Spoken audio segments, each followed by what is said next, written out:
First of all, hello. Welcome to the South Carolina Community Loan Fund's second session of the Investing in Community Summit Series. The Summit Series is a monthly panel discussion focusing on the mission areas of South Carolina Community Loan Fund. I'm Kelly Sharkey. I'm the program manager here at South Carolina Community Loan Fund. This afternoon, we will be discussing how to create facilities to support thriving communities. We have three panelists that have successfully helped operate and open community facilities that have created access to vital essential services. At South Carolina Community Loan Fund, we offer loans and programs that support businesses and entrepreneurs who work to address the needs of their community through creating important spaces. With the current pandemic, it has been brought to light that the need for access to essential services in communities across South Carolina is essential. The schools, through schools and summer camps to nursing care and nursing homes and care facilities. Because of these programs, communities are able to thrive. If you are interested in opening a community facility, we encourage you to reach out to us for assistance. We have various programs such as the USDA Community Facilities Relending Program. You can find a handout that is attached to the GoToWebinar panel that will provide more information on that USDA program. Before we get started with our panelists, I have a few housekeeping notes.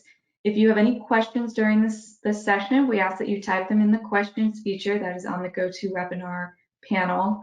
And then we will round up around 1:50, where we will start taking those questions for the panelists, and we will then conclude around 2. So the session will be recorded and automatically emailed out to everyone who registered through GoToWebinar. We will also post it on our Summit Series YouTube page, so you can access at any time. Our moderator today is Sadia Bellamy. She is our community loan officer in the Midlands region. So without further delay, I'm going to hand it off to Sadia. Hi, good afternoon, everyone. Can you hear me? You are good. Okay. Good afternoon, everyone. Thank you for joining us. Thank you, Kelly, for the introduction. Since Kelly kind of gave a background on what we do, I'm just going to go ahead and jump right into our panel discussion. I'll start first by introducing our panelists. We have with us Mr. Jim Johnson. Jim is the South Carolina State Region Director for the Small Business Development Center. He has over 20 years of small business experience. His focus areas include rural small businesses, agribusiness, restaurants, food products, energy management, real estate, marketing, and finance. We also have with us Mr. Eric Kramer. Mr. Kramer is the Executive Director of Christian Services, and his specialties include coaching, counseling, and pastoring individuals from different walks of life, and he has varied nonprofit experience as far as administering, directing, and also starting nonprofit entities. And I don't think we were supposed to have another panelist. I don't believe Ms. Desi is with us right now. Yeah, unfortunately, she had to take her husband to a doctor's appointment. So. Okay. All right, so we will go ahead and jump right into our discussion, and we'll start by if Eric, you can kind of talk about your facility and how it came to be and why do you feel it's essential to the community? Okay, can you hear me? Yes. Okay, yeah, I'm here in Lancaster, South Carolina. Actually, it was a weird way that we actually obtained this facility. We've been around since 1981. We have a large food pantry. We serve 1,200 families a month, over 1 million pounds of food. We've been doing that for the last 5 years, but we've been operating for over 20 years as a food pantry. That's one of our biggest ministries that we have. We also have a large thrift store, and we were also doing life skill classes. We do anger management, parenting, communication classes. We work closely with DSS and also the court system. I happened to be sitting over one day in our building, and a guy knocked on the door, and we actually bought a bowling center. It's right behind our facility, and he said, "Hey, I'm going to sell it. You guys look like you guys are kind of full. Do you want to buy a bowling center?" So it wasn't like we were looking for it or anything like that. And I'm crazy enough to say yes and talk the board into it. And one of the funniest things, when I went to J. Marion Sims Foundation, actually here in our town, when I met with one of their directors, they kind of laughed when I told them out loud. They were apologizing, like, a bowling center, like, why did you buy a bowling center? And that was back in 2017, and she apologized for laughing, but it's really been a really good thing for us. It's a 30,000 square foot facility. It had 24 lanes. The funny thing is, everybody that works here, none of us are bowlers. So I bought a bowling center, didn't know a thing about, I've bowled a couple times in my life. It's not like we did it for bowling, but we live in a town, a lot of small, our town itself is about 12,000 people. And in our county, Lancaster County, we actually there's 4 food deserts in Lancaster County, and it's a big county. They're all right here in our town. There's also 2 opportunity zones in Lancaster County, and they're right here in our town. And our old facility has the pantry and the store was located right next to or right adjacent to all of those, and right in the middle of some of them. But what we don't have here, like a lot of small towns, there's really nothing for anybody to do. And there's just really not that much for anybody to do. We have one of these, movie theaters that it's not really a movie theater. It has one screen and things like that. So we looked at it that it was a really good opportunity to help people in our community provide a need. My answer to people when they say, "Why would you buy a bowling center?" I said, well, what do nonprofits do? We're in the business of providing services and meeting needs. And we provide a lot of services out of here, which I'll tell you about, but it's meeting a need. It's not the normal need that lots of times people think about with nonprofits.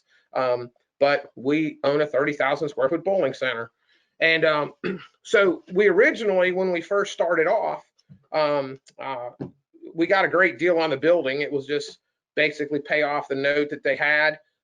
Which was about 40% of their 40% of the appraised value of the building. So we got it at a steal basically, but it had to have a lot of renovations. And originally we had a loan through another bank, Founders Federal Credit Union. Started off that way, but then we said we really need to upfit the building. And I don't know, somehow I met this guy named Brendan Buttermere, and I don't know how I even met him, to be honest with you now, but I ran across him. Oh, I know what it was. I went to a convention down the SC Thrive convention in Columbia and met him there, I think is how I met him. And so he came up and, worked out a loan where we could get the equity out of the building. So we'd have money to pay off the original loan and then go ahead and, renovate the building. And it's been great to work with. It was when we first started, we were getting a USDA loan because we're in the county here and everything, but we're faith-based and we don't do that much as far as the faith. But when we got into the USDA loan side, we were going that route because, it was a 30-year loan and all that kind of stuff, how they do, which was more we were really interested in. But from the faith-based side, the further you got into the USDA loan, eventually they're telling you, you can't use any money for any kind of activities at all, from your budget for religious activity. So that's when, and Brendan was helping us with that, but then he switched us over to get a loan just from the foundation, from the community loan fund itself. So it's been a great thing. We do a lot of things here. This is really the part of our ministry that I really like. We ended up taking 12 lanes out. We only have 12 lanes, so we had 24, took 12 out. And we have a bowling component, and we have open bowling, and we do have a senior league, which helps here for people. But what's happened for us, this really is our headquarters, for one thing. It functions as our headquarters, so our administration's out of here. And actually what's really helped here, it's really people know us more being here than they did even because of our store and our pantry. it's kind of weird how people have learned all the different things that we do now, but I think it's really because so many people come through our facility. You know, other than our headquarters, we also do Angel Tree every Christmas for like 300 to 400 kids, Christmas gifts. Well, we do it out of here. You know, we used to have to find somebody to let us use a facility or rent or something like that. And so this was something we were able to do as part of, you know, having the facility. But what we do as far as our prices are cheaper, you know, you can save 20 to 25%. You know, we do make money right now. This, I mean, we do charge money, but our facility, we actually operate this place at a loss. I mean, that sounds kind of crazy, but you know, so we're not here. We're not using this to try to become a fundraiser. Basically, well, prior to COVID, and that's a different story, but prior to COVID, we would operate this facility at about a $25,000 loss, which would be the same thing if we'd have to go rent a building, pay utilities, pay insurance, and we were fine if we were there. And actually, before COVID, the first quarter of this year, the people have really learned what we're doing here, and we had a great first quarter, and then of course COVID hit, and now we're having to live through, you know, the lower revenues through there because we can only have half our lanes open and all of that. But it's really, people know us more, I would say, is the biggest thing. And one of the ways it really paid off for us here also, well, this picture, for instance, is some of the different things we do. We have 2 training rooms. One's like 1,200 square foot, one's 1,400 square foot. They have audio, visual. We allow nonprofits to use those rooms for free during the week. During the weekends, we reserve them for parties and things like that. So that brings people to our building. This picture happens to be First Steps. We have First Steps, Partners for Youth in our town, where they do their graduations for their kids here. And it gives them not just the opportunity to have a big place to do a graduation, but and where they can do that, but then they also have all the activities, and we cater meals in for them, and they feed the families, and it becomes really big events. I mean, we make a little bit of money on it, and it's a lot cheaper than they could ever do anywhere. So those are some of the type things we do here. We let people use our facility. We have a match for the homeless that comes here.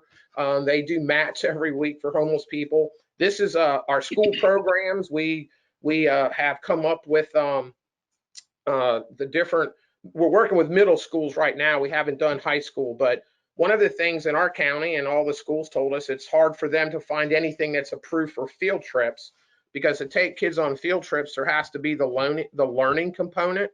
So we're fortunate that our assistant director was an ex-teacher. So we've taken bowling and turned it into math. So where now we have the different middle schools coming from all over the county, actually from even another county, to come here for field trips because they can bowl, and it's ridiculously cheap what we charge them. So there's just a lot of ideas. We're always trying to think of things that we do here. We're a big place for parties, events. We've done, you saw, well, this is Nerf. We do Nerf war birthday parties, archery tag, bowling parties. We have baby showers. We have all type of events here, and like I said, our pricing structure is really inexpensive. So I'm always looking for new things. What we're hoping to do here shortly is, because of the way things have happened, I'm looking at in the summer, and I think because of summer, we had all the schools and the rec programs and the daycares. Of course, everybody knows most of them aren't open. We're really busy in the summer for, supporting kid programs. That didn't happen. So I think one of the things we're looking at now is taking the facility and try to turn it into a tutoring center or something like that during the day, simply because people have to have places for their kids to go. Right. So, we've got a huge facility that now is basically sitting here empty during the day.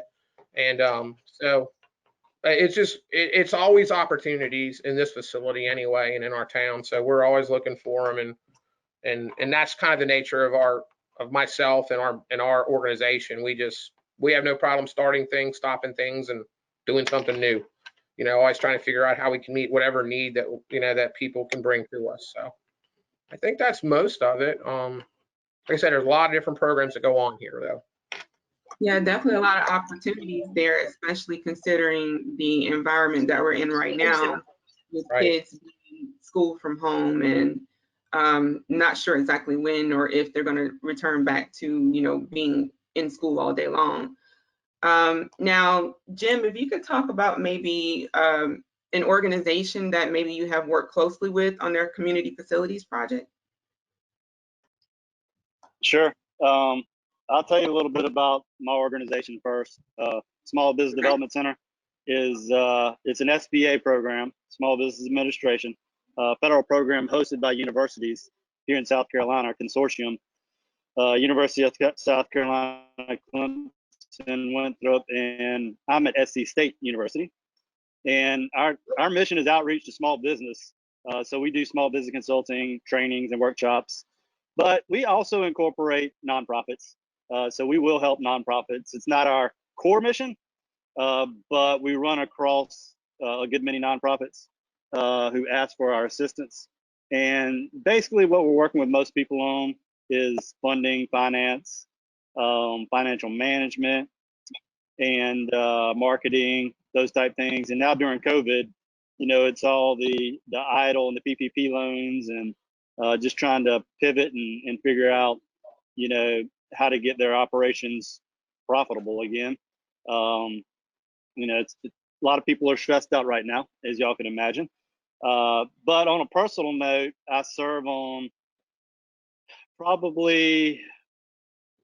lot of nonprofit boards, and several that have been a part of community facility projects.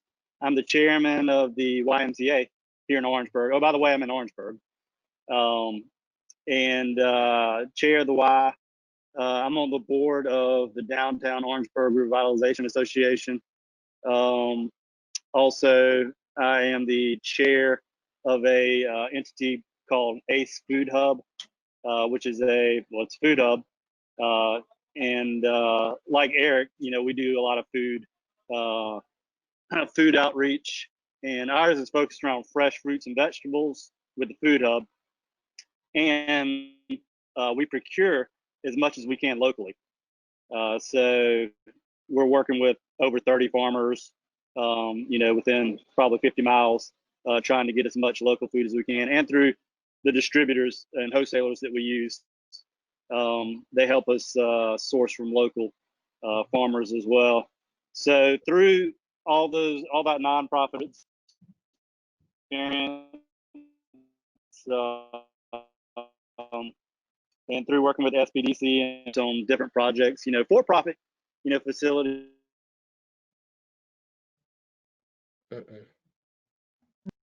Seems like Jim's breaking up. Yeah, he's breaking up some.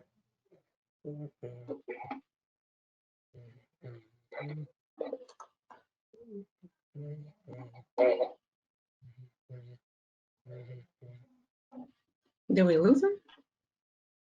He said that he might have to, if his internet acted up, check out and switch on to something else. So that might be what he's doing. Okay. Okay, can y'all hear me now? Yes. You can hear me. Okay, I'm sorry. Yeah, my internet here is not great. We're in the rural areas, right, Eric? Yeah. So anyway, the YMCA, the Y is a collaboration between the county of Orangeburg and the Y, whereas the county built the facility with the penny tax and penny sales tax, and the YMCA comes in and manages the facility and operates the club and the water park. Another project that I was involved with, that's a government. All these have, the ones that I deal with, most of them have the government, tied in somehow, whether that's part of the way they raise the money or it's a government project. I'm actually also on the board of DORA, which, if you have the photo there, DORA just recently constructed a farmer's market in downtown Orangeburg on the square. And this is no, small little farmer's market. It was $1 million project. There it is. That's a rendering. That's a rendering, but it's actually built now. It's finished, and they've had the farmer's market in there all year. It got completed. That's actually still under construction, but it's finished. It was completed around March or April, and you know, the farmers got in there around May, and they've been there all summer. Still, they extended the farmers market till October, so they continue to, you know, it's not just farmers and food. They have other type of vendors under there. And the idea, you know, the city of Orangeburg has a lot of activities that happen downtown on the square to try to promote downtown. And the addition of this community facility has given people a place to actually meet outside of the weather. You don't have to rent tents and things like that, not that nature. And there's bathrooms there, and there's lighting. So it was a huge addition for downtown Orangeburg, and a way to, you know, kind of stimulate the economy down there. And the money, you know, it was paid for by the nonprofit, which is kind of like a quasi-government nonprofit, but they received money from the state, you know, from the senator, and they received money from the county and the city, and the remainder was raised through fundraising efforts, either pledges or, you know, donations. But they did end up getting a loan, you know, to go ahead and get construction done. But great facility. It's definitely, I think, something that, you know, communities can look at to improve and enhance. We also work out of a couple of commercial kitchens. The SBDC has a sub-site in Walterboro in Colleton County. And in Walterboro, they have a commercial kitchen called the Colleton Commercial Kitchen, which is a community facility that was built with 3 things in mind. They have a museum for Colleton County, they have a farmer's market, and they have the commercial kitchen component. The commercial kitchen basically serves like food trucks and food entrepreneurs who want to develop a food project. They also have a teaching kitchen in there where trainings and workshops can be performed and videoed with cameras and stuff like that. And then it's connected to, it also has a restaurant between the museum and the commercial kitchen. So people who are working out of the kitchen can sell their stuff in the restaurant, bakery, you know, different things like that. And then the farmers, of course, they're there over the summer. And one of the ideas was that farmers could access the commercial kitchen to, you know, add value to their crops, whether it's canning or flash freezing or, you know, another type of packaging. And, you know, something to help the local farmers. There's a lot of specialty crop farmers down in Colleton County because you're getting close to the coast and they're in a different growing zone, so they have a longer season. So it's pretty cool facility. And Calhoun County just recently built a commercial kitchen as well. Of course, that was the county, but it was funded through USDA funds. So if you're in rural areas, definitely look to the USDA. Like Eric was saying, there's a lot of strings attached to the USDA. So you really have to determine whether, you know, that product is right for you. But if you're in rural areas, I mean, definitely something to look at. And I'll just end this piece with saying, if you ever need to reach out to the SBDC for technical assistance in trying to put the project together, whether it's the financial component or the feasibility component, you know, we're happy to help. And we have other resources that we could, you know, refer you to as well to bring in and try to make the project a reality. I definitely co-sign on that. We reach out to Jim a lot in regards to referring our borrowers there if they need additional technical assistance, and they're phenomenal with helping to craft business plans, financial statements, whatever the need is for that particular client. I think Jim spoke about the impact of partnerships, or you spoke about some partnerships with the facility projects. Have you used any partnerships, Eric, with your Christian services? Well, when we originally started, we were partnering with an agency, and we kind of were doing this project together. We were going to remodel about 30% of the facility and actually move our pantry into it and also their senior pantry. But then we realized as we were working together that this facility wouldn't actually be big enough for us. They were growing, we were growing. So, but we did work together for about a year and a half. It was going to be a joint project. And then we basically parted ways and they went off to buy another facility or rent another facility. I'm not sure what they did, but that's the biggest partnership we had as far as this facility. Okay. And could you speak about what you feel was probably your biggest challenge faced while trying to bring the facility project to fruition? One of the things I was really surprised of was starting here.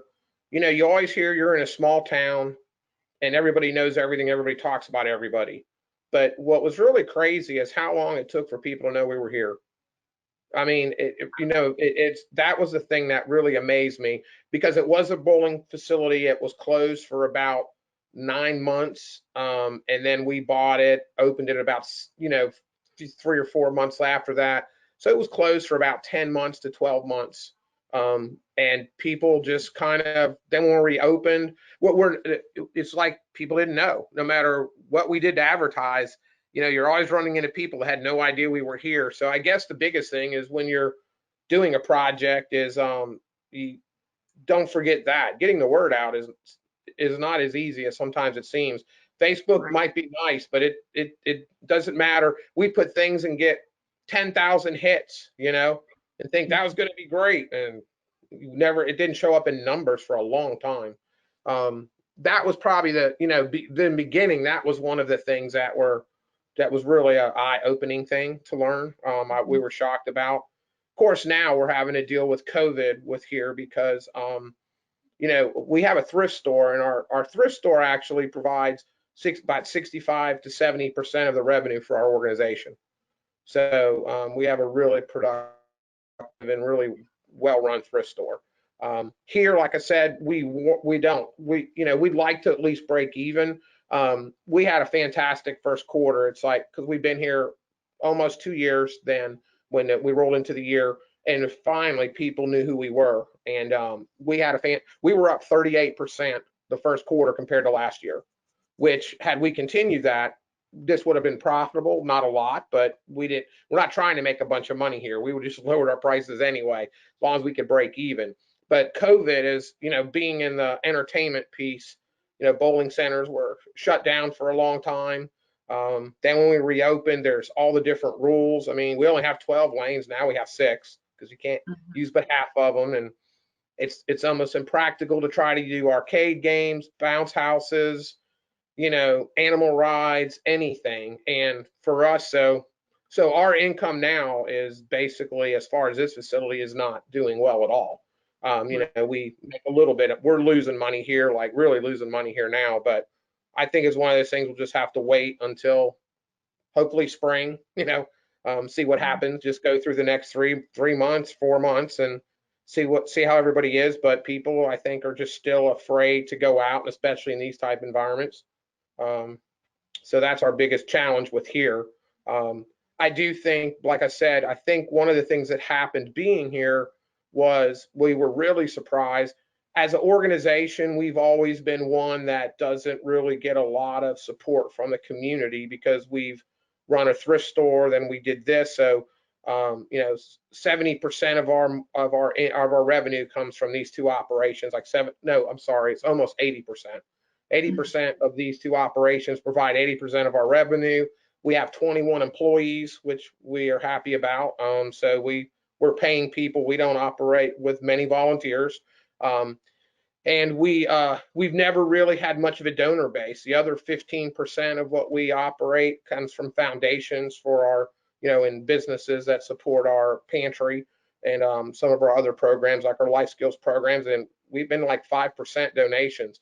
But what's shocking, we received a lot of donations during COVID, and I think this facility put us on the map where people really knew, and people have been shocked about all the different programs and services we provide to the community through here and our other services. So, I mean, we picked up probably $40,000 in donations that we had never received from people that we don't even know. That's And awesome. And I think so that's helped offset the revenue losses here, so we're actually, and we were able to get a PPP loan, which, and like 95% of that will be covered by is forgivable. So we're not having to hardly pay any of that back. And we also took advantage because we had the one thing I think that hurt us environment wise with COVID was we needed to do some capital projects here. And so I knew that was not going to happen as far as going out to try to raise money to fix parking lots and roofs and things like that. It's not the best environment when people are all struggling and nonprofits need money for more than like fix my parking lot. So we took advantage and we're fortunate to get a $150,000 SBA loan also that we're using for that. And, it's only 2.5% interest, 2.6% for 30 years. And so we've actually fared really well. We thought when all this happened, we could be in severe jeopardy, but I would say we're doing really well. Thank you, Eric. You basically went into my next question in regards to how COVID has impacted your facility, and just kind of reading up some articles about, like, for instance, a nursing facility down in, I think it's in Somerville, and how they experienced a really bad outbreak of COVID and had a few deaths in reference to, because of COVID. So it makes you really think about, the impact that it has on our facilities, because with these type of facilities, it's hard to open those facilities and social distance at the same time. It's hard to, have those type of social services and provide those and still social distance and keep everyone safe. And I just want to know, like, what steps have you guys taken to try to, keep people safe that are, still using the facility? Well, as a bowling center, we're required to basically shut every other lane down to begin with. So like where we only have 12 lanes, we only have 6. And you are not allowed to group people together that are not in the same group. So if a family comes in, they can all be together. So that's one of the things. We also put up dividers between our lanes, even to be safer. We built walls that actually with plexiglass that keeps the lanes separate on top of it. The other things we do, we have our staff wear masks, but we don't require the public to wear masks. And actually, hardly anybody that ever comes here has a mask on. I mean, it's just, for whatever reason that is. But we don't hardly have many of the people here, but we wear masks. And then, of course, we're doing all the, we actually bought brand new bowling balls during the time. So we could have 2 sets where we switch them out. So when people are up there, they have 5 choices of balls, different sizes.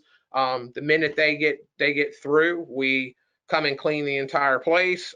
We then we put brand new clean balls, take those balls away and clean them. So we've had to go through a lot of that. And then we do have social distancing to a degree, when people are standing to sign up and things like register and things like that.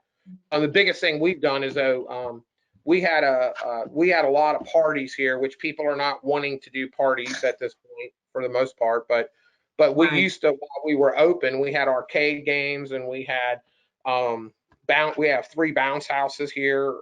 We have animal rides and things like that. We don't do any of that because of COVID. So basically we just let people come and bowl. And we actually today are starting a senior league again. Our senior league is going to start today. And that's just, yeah, so that's why we, revenue, it's definitely going to be less because we're doing a whole lot less. Right. Yeah. So I know, Jim, you guys were doing some weekly webinars with the public and just kind of giving up on COVID. Do you want to speak in regards to like facilities, like any type of maybe any type of updated information as far as that, things that you guys are doing to help, the small businesses and nonprofits during this time? I know that you're providing assistance with the PPP loans. Like, what type of things are you seeing out there when you're talking to different facilities and organizations?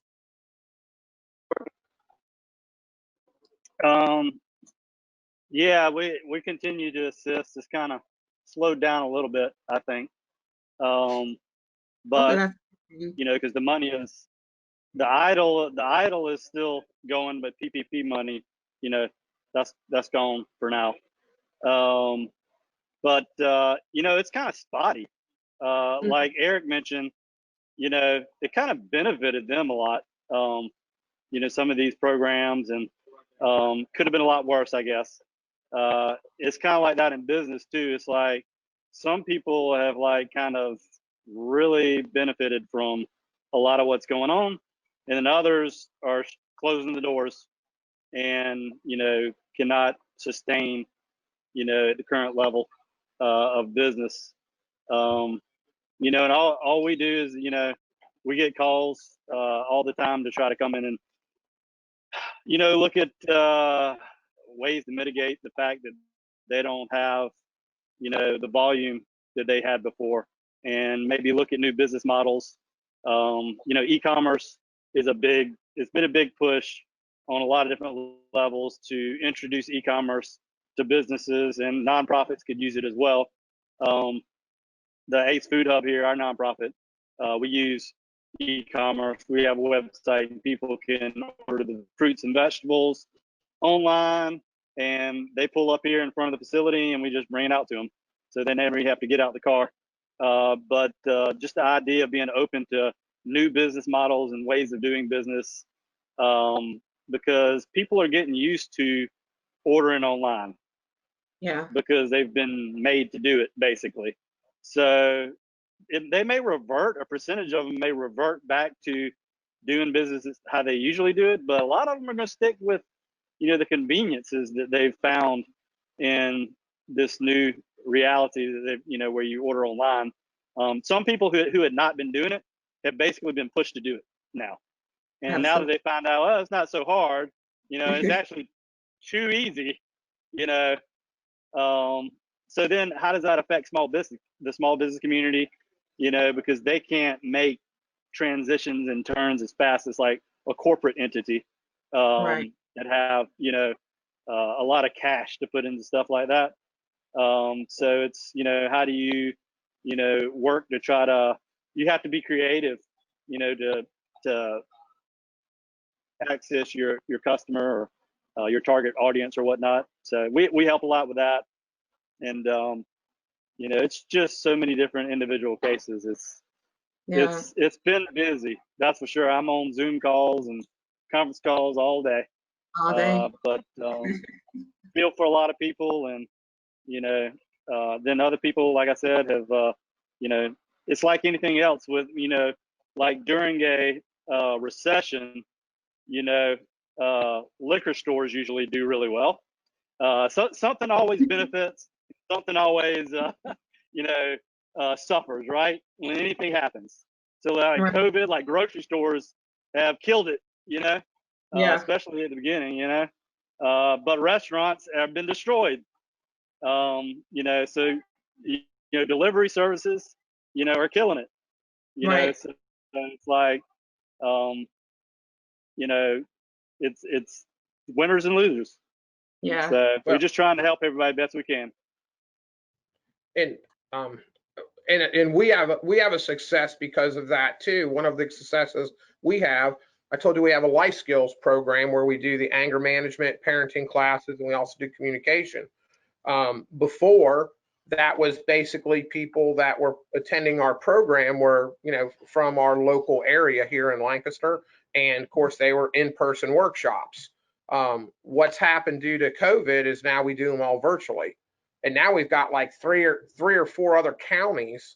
I mean, people as far as Myrtle Beach have been attending our classes, because what's happened is a lot of different people that were providing these type services, they're not doing it anymore. And it is a little harder to go in and do virtual, because what happens with virtual, especially with our clients, lots of them don't have, you know, internet that's sufficient, or computers or cell phones that are sufficient. So, you know, a lot of other agencies have made the decisions. It's just kind of too hard to do it. But we went through it, and like, as an example, our parenting and anger management workshops were highly video driven. And that was one of the things we stopped right away. So we converted all of our programs into PowerPoint teaching programs, because the video, just causes more issues when you have people that don't have good enough Wi-Fi and things like that. So we've totally revamped it. And I mean, like I said, we don't have a problem filling classes anymore. I mean, because they're coming from counties from all over, but it's like you're saying, Jim, that just happened to be an opportunity because we were in that it works. On the other hand, like the bowling center, I don't know what's going to happen. If people decide they don't want to, get together with people for the next year, that's going to hurt us. I mean, in the short term, we've been well, we've done okay. We've done well. We're whole, but who knows, 9 months from now, I might have a different story if the bowling center here still has the amount of people coming it has coming and we can't, do anything. So, but yeah, you're right. It all depends on what you're doing. But even then, you got to try to figure out what to do, and it is the people that have the time and will spend the money to do it differently, that can survive. I coach people.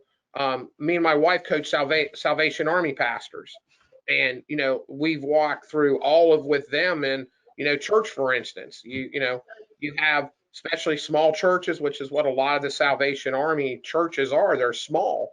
Well, you have the ones that are really thriving because, I mean, I would tell you the average Salvation Army church maybe has 10, 15, 16 people coming. Those same churches now, some of them have 50 people because they got people following in their services from Canada and from California, Right. So this whole, it has changed our way of life for sure. And some of it's negative, but there's also positive.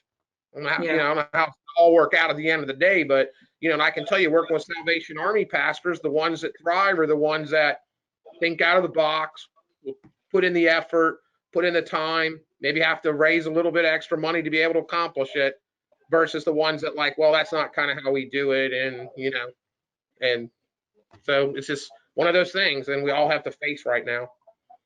Yeah, you made a good point that there's a lot of, excuse me, a lot of negativity with this pandemic, but we can take away one thing is that, we have to be, very innovative and open to change. So, like the businesses who are already, up to speed with technology and usage of the internet, like basically nothing for them to switch over. So definitely it's very important for small businesses to be innovative in that aspect. So in regards to financing, is there anything or any advice that you would give someone in regards to financing a project? I mean, we are a financing entity, so let's talk about financing just a tad bit. You first, Jim. Yeah, okay, I'll give a couple pointers. I mean, if you're thinking about a project, hopefully, you're thinking real early stage feasibility, and part of that feasibility, is looking at your target market, your industry market, looking at your managerial experience and resources in the community around that would help with the project. And, lastly, financial feasibility is, a project, whether it's an expansion or new construction or new project, whatever, the financial feasibility aspect is, how do you put the resources together to get the project completed? You're going to need some cash. You always need some skin in the game somehow. And we talked a little bit about partnerships, depending on the type of project, whether it's for-profit or nonprofit, bringing in different partners, whether it's local government, state government, looking for help from programs from the federal government, finding equity partners if you're a for-profit, some entity that has a mission that aligns with your own, and to get the project done. But you're definitely have to be thinking about having some cash to put in the project, and looking at your credit, or the credit of your organization or entity, and see how that is, and how has your entity performed in the past. What has your performance been like? If you have an enterprise, are you making profit, or are you making a surplus, proceeds or whatever? If you're nonprofit, or are you constantly, losing money, that doesn't necessarily mean that you can't, go after the project. But a bank essentially has to look at the whole picture and figure out with the loan, are you going to be able to repay this loan? How's this loan going to be repaid from the cash flows that you make now and the cash flows that you'll make in the future? So just keeping all that in mind, keeping things realistic, and really doing a lot of planning and work before you even spend the first dollar. Yeah, I can. I agree with you 100%. What happened to us, I talked about how we had an agency that we were working with when we first started this project, and it was a good marriage in the beginning, except the facility didn't work out for us as much as we thought because of both of us growing. But our agency has the ability to get things done. We have very good business planning and very good business execution, but they had something we didn't have, which was money. So but we had they had a senior pantry. They were, and we were in the pantry business. They were in the case management business and doing things that we weren't doing, like giving out, money for utilities and things like that. But it worked well. We had a very similar vision, but we wouldn't have been able to probably pull this off in the beginning because we didn't have the money. We've always operated as a, in a way, we were kind of a, like a lot of our people in our country are, unfortunately, paycheck to paycheck. I'd say we were more month to month, so we didn't have a bunch of money to put down, but it worked out really well. But we couldn't have done it without somebody else, so you're exactly right. It takes that, and it worked for us because we both had different skill sets, and bringing them together made us stronger, than just relying on just what we could do.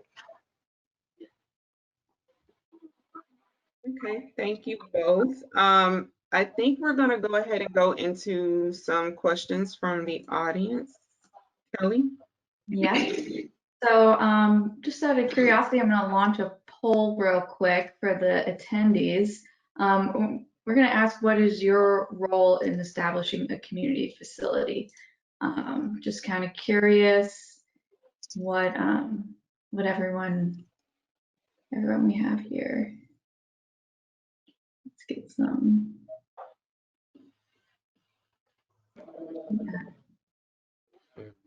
You interested in opening a facility? We have some people who utilize the facility for personal use.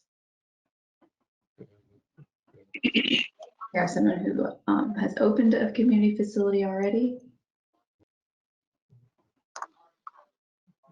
Yeah, just kind of curious. Looks like most of the people are interested in opening a community facility.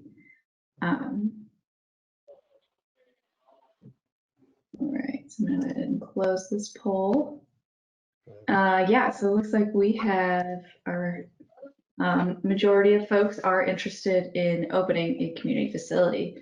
So if you have any questions to ask, you can submit them in the question section. We have one question up here right now that I think Jim would be directed towards you. It says, I have found some regional SBA offices are stronger than others. Is there a way to leverage resources in another region? The SBA office, usually you have a state office for the SBA, and you have, we're in Region 4, which is out of Atlanta, which is 11 states. But I don't know if they're referring to SBDC offices. They might be referring to SBDC. Yeah. Yeah, there's 21 locations in the state, SBDC offices. So, if one doesn't work out for you, you can definitely try another one out. There's pretty much any state university has one. Clemson, USC, the Citadel, SC State, Winthrop, Coastal Carolina. You can find them in any of those universities. And then a lot like Florence Tech, So they're all over the place. If you aren't really getting the results you're looking for from one consultant, and consultants are not created equal. Some have strengths in finance and certain projects, and others maybe it's human resources, or maybe it's marketing, and maybe like financing a project is not their cup of tea. So try to find you can go to the state website, SCSPDC, and there's a staff button, and it tells you the skill sets of all the consultants in the state. So if you go and find a consultant who's strong in finance, that might be one that you may be interested in speaking with. I'll go ahead and put that link in chat. Tim, are you guys doing virtual consulting or face-to-face? Mostly virtual, or over the phone, or from time to time I'll do face-to-face. Like this week I'm doing 3 visits, but actually 4. One's to a grocery store, 2 are to 2 farms. So on a farm you're kind of like out in the field, and then the other one is the outdoor adventure center, and that's outside as well, and that's an event venue, community facility type place, and they're part of the event industry, which has been just hammered. They're trying to figure out what they can do differently, but yeah, we're doing many different methods. Okay.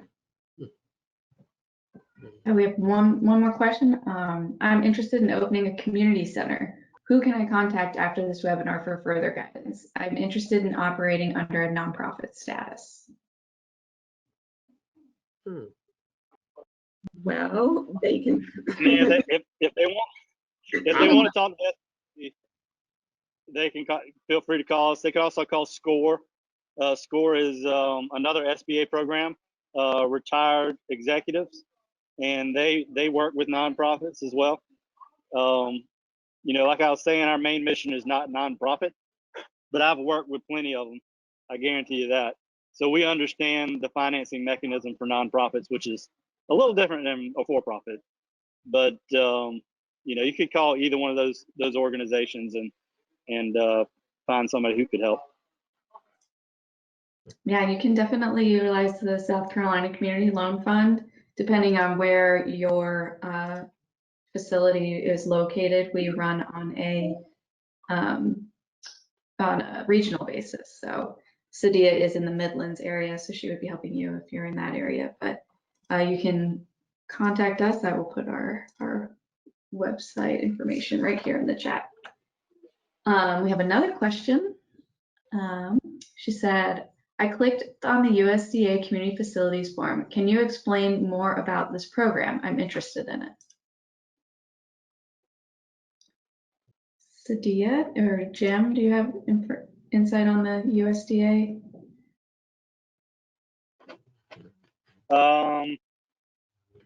The USDA, I know they have a community facilities grant and loan program through the Rural Development Division.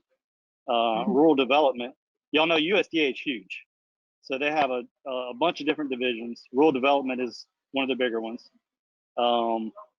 and generally speaking, that has to be in a rural area, and there's a eligibility factor to a lot of those loans, and the grant component of that program is a tiered program where it depends on how big your city is. Like I think Eric said, y'all had about what, 14,000 or so, 13,000? 12,000. Yeah. 12,000. So they would pay, the grant would be like, probably a little bit higher for his community, like 75% of available grant, for funds for that particular project. The Orangeburg's a little bit bigger, so we might only be like 50% or 35%. Anyway, you have to look at it. So there's a grant component, which could help with the cash or the equity injection to the project. Although they're still going to want to see cash. But yeah, there's and then the program, I haven't dealt directly with it. Honestly, I know a little bit about it, enough to be dangerous. I know the lady that works with it. There's a lady in Orangeburg in the office and in the state office in Columbia. So you could probably get more details by calling rural development. And I don't know how that works with y'all's USDA relending program for community facilities and how that integrates or works together.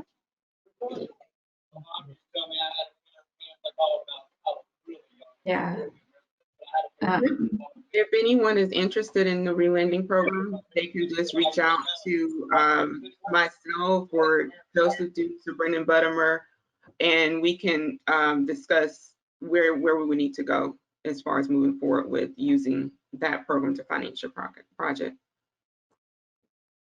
I think James has something to add here. I'm going to unmute him.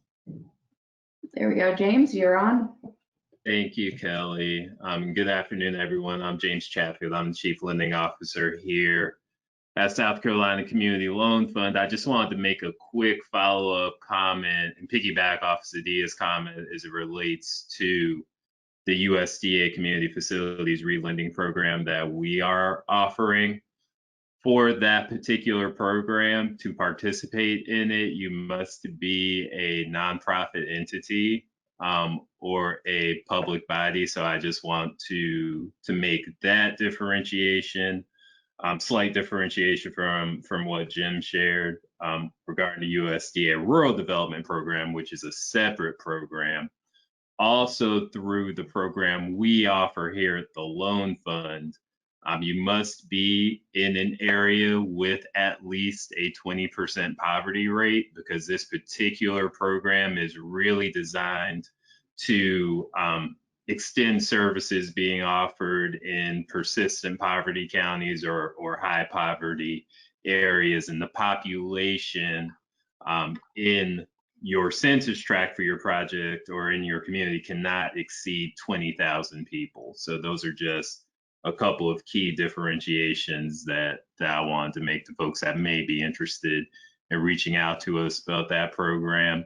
But by all means, if you do have a project, as Sadia said, please reach out to one of our lending staff, and we'll be happy to discuss particulars with you.